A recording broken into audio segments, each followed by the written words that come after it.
After my flower pigment adventure, I thought, that was fun. I think I learned a lot. I could apply this to a new project. That's why today I'm taking you on a journey into the weird and wonderful realm of solar dyeing. And it's gonna get pretty weird. Solar dyeing is, very basically, a process of dyeing natural fibers, such as wool or linen, with plant materials, petals, leaves, fruits. But where other dyeing processes require the use of a washing machine or a hob to boil the fabric and dye, solar dyeing makes use of the sun's heat, saving energy, which is good for the environment, and your wallet. The cost overall of this process is very low.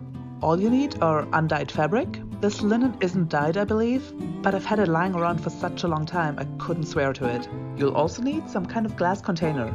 I'm reusing old jars that used to hold vegetable stock. And some plant material. For my first solar dyeing experiment, I'm using ferns and hop leaves on one piece of fabric and red roses on the other. You'll also need some water. Rainwater has the perfect pH, but we've had a few dry weeks, so there was none left, and I'm using tap water.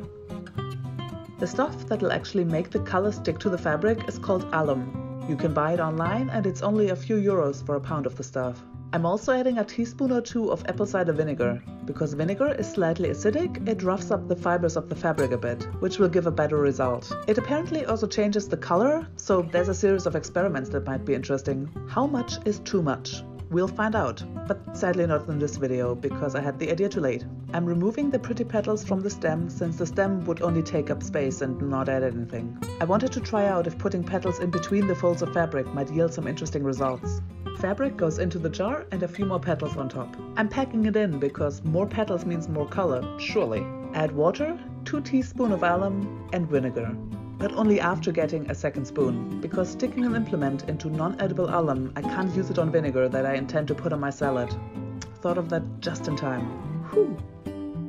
Then it's time to shake, shake, shake, shake, shake, shake, shake that bottle. For the green jar, I'm putting ferns on the bottom and the darker green hops on the top. Maybe there'll be some cool gradient effects. So, fern, fabric, hops. And I'm pre-mixing the water, alum and vinegar to test if it makes a difference. I really like how it looks in the jar. I'm not at all mad that I'll have these standing in my window for the next month. And this is their spot. A south-facing window, and I made little thrones for them with stacks of books, so the window frame doesn't get in the way. The week after I started the linen dyes, I finally got my hands on some undyed wool. That was surprisingly difficult. I'm also using rose petals with these, but a different color this time. I read up a bit more and some people pre-soak their wool before dyeing, so I'll try that out. Blob of dishwashing liquid and water, and in goes the wool. I have 3 skeins. The first 2 I have unraveled already, and now I'm doing the third. I'm not putting them in as a ball of yarn, so the dye can easier reach all the nooks and crannies. I let that sit for a few minutes while I took the petals off the stems. This little beauty will turn into a ladybug soon, and I love ladybugs, so I put him back in the garden. I'm squishing the rose petals for no other reason than it's fun, and the scent was lovely. I'm using 3 jars, so I can try 3 different approaches. I use alum in all 3, but vinegar in only 1, just to see if and what difference it makes. After soaking in soapy water, I'll rinse out 2 and leave the soap in 1, to see if it's worth the effort to wash it out. So in the first jar, I'm leaving the soap in, but the vinegar out. In the other 2, the soap is washed out, and 1 is with vinegar and 1 without. This approach will hopefully give some insights into how the color changes and what effects the ingredients have. More petals on top, so the wool is nice and cozy in a nest of rose petals. That sounds nice. I'm taking a few notes on index cards so I'll know which is which. It's important to label your specimen when you're doing important science experiments. I had a few roses left over, so I jammed those in as well and top up with water. Now take a look at how the linen is doing so far. The color is a bit of a surprise. The roses were a deep red, but the dye is purple. Working with natural ingredients is so fun because you're always gonna get cute surprises like this. The fern so far isn't doing much, but I have hope. So, back to the window. Everything is sitting in as much sun as possible. Now all I need is for the weather to cooperate. 1 week later, and the linen color has gone more intense, I think. And the wool has gone a bit spooky. That kinda looks like a brain in a jar, doesn't it? Oh, and I had some spillage. Something seems to have expanded inside the jar. Might have just been the water warmed up and expanded and pushed out under the lid. It ruined some book covers, but I'm happy to suffer for science. Welcome to my bathroom. Finally the day is here. The jars were in my window for a month. The linens for a month and a couple of days. The spillage stained the cards pretty well, so I'm excited to look how the experiments turned out. But I'm gonna start with the linens. First in, first out. I read that it's possible to save the dye liquid for future projects, so I'm decanting it into a clean jar. Oh, look at that purple, it's so pretty. In case you're wondering, there was no foul scent. I was kind of worried that having rose petals sitting in water for a month would cause quite a stink, but the only thing I smelled was slight metallic scent.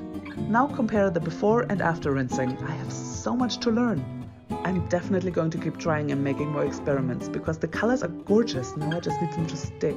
The fern dye came out really cool, yellow with a slight green tinge. Let's move on to the wall. Look at that dye, that's red, right? It's definitely red. I mean, that's so red, but the wall isn't? What is happening? Okay, calm down. So the first two are the ones where I washed out the soap, and the one with the vinegar turned out slightly darker. Good to know. I'm going to note that down for next time. I'm saving the dye because I don't know. I'll think of something. No plans yet, but I'll think of something. But again, the dye. Look at the dye and then compare it to the color of the wall. What is happening? What is actually going on? Okay, full disclosure, I was a bit upset about how the wall turned out and I stopped concentrating. So to be honest, I think I mixed up the cards and I can't say for sure which is which anymore. But if the matches are correct, the vinegar made things a little darker. But after I rinsed again, there was no observable difference. So I guess the result of this experiment is that it kind of doesn't matter, but I'll definitely try again before I accept that conclusion. Cleanup was pretty seamless, so if you try solar dyeing, take heart. Your results might be a surprise, but the cleanup will be easy. So, okay, let's look at the results. I really like them. I mean, the linen was definitely more successful than the wall, but the color of the linen is so cute. Rose season is sadly over, but by next year I'm hoping I'll have learned enough sewing skills to make myself a solar dyed linen dress. That'll be the Garden Witch outfit I was born to wear.